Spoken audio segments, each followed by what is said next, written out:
Why I'll always have a job? What is this? What does that even mean? Hi, I'm Yes or No, and frankly, no one knows what it means. But it's provocative, it got you to click on it. Today what I'm gonna be talking about is not so much about why I'll always have a job, but rather about mindsets I've adopted that if you take from them could guarantee you'll always have a job. Maybe I watched a little bit too much Disney growing up, but I believe if you can dream it, you can do it. So a couple things I've realized while starting life in the real world are that the skills I've come to acquire have helped me immensely in trying to procure jobs. So for example, being able to read and write coherently have helped me procure tutoring jobs where I edit college essays. Or being able to speak French, for example, got me a job in Paris teaching English. Every little skill you build will make you more employable.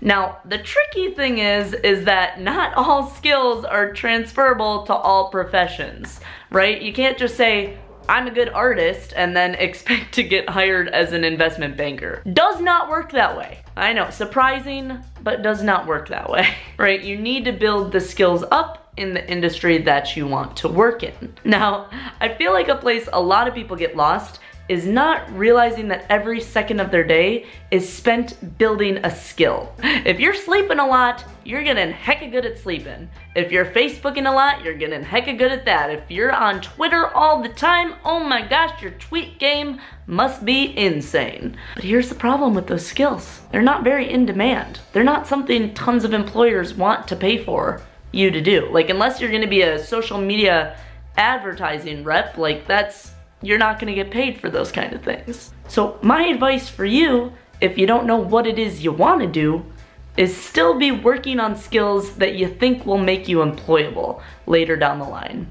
Okay, next order of business. We know how to gather skills now, okay? Now we gotta work on communicating them to future employers. Like, theoretically, you could be the most special pumpkin on the block, but if an employer doesn't know what skills you have, why would they hire you? They can't hire what they don't know. So how do most people show what skills they have? Typically through a resume or a CV. So this is where college can actually be incredibly useful, because your college university serves as a signal to your potential employer that, hey, I had enough gumption to get me through this university, maybe I'll have enough smarts to get me through your company. But even if you haven't been formally educated, you can still have other things that signal that you're a competent and professional human being. For example, you can show awards that you've won, maybe papers that you've published, books that you've written, companies that you've started. It's essentially about trying to make the employer feel comfortable and warm and cozy in this idea that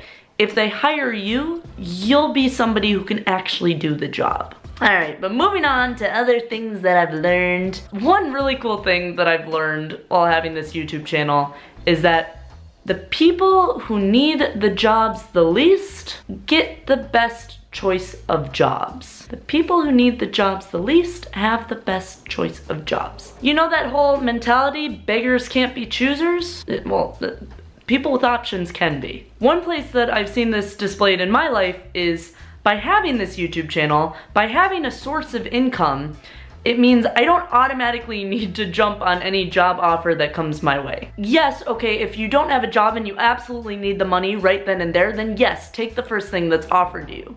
But after you have that under your belt, then maybe on the side be looking at other options, you know, checking out other things. And because you have this one income source, you won't jump at the first thing that comes your way, but when a good opportunity comes through, then you jump on that next bandwagon. People who have options get better jobs. And jumping off of that idea, this will be my last topic for the day. People who create jobs also don't need jobs because they make the job for themselves. One thing that I noticed was super liberating when starting a YouTube channel was finding out how to make money out of nothing. How to turn nothing into something. It's this super liberating idea that you don't need a company or an enterprise above you to give you a job because you can always know how to make your own. And that, to me, under this capitalistic umbrella, is like the ultimate stage of enlightenment, right? But to get there, you need to be smart enough to know what makes money, and then you need to be determined enough to act on that. And if you are those two things, then heck, you'll be able to get a job. You'll be able to get a job. I'm gonna end this here now though, because I've talked myself silly. What you guys can't see is that I've talked for about 4 hours today, and I also tried to record this video yesterday. I guess Britney Spears had something right, or when she said if you wanna be fancy, live in a big mansion, party in France, you better work.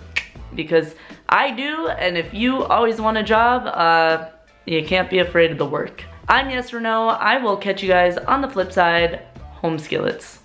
Peace.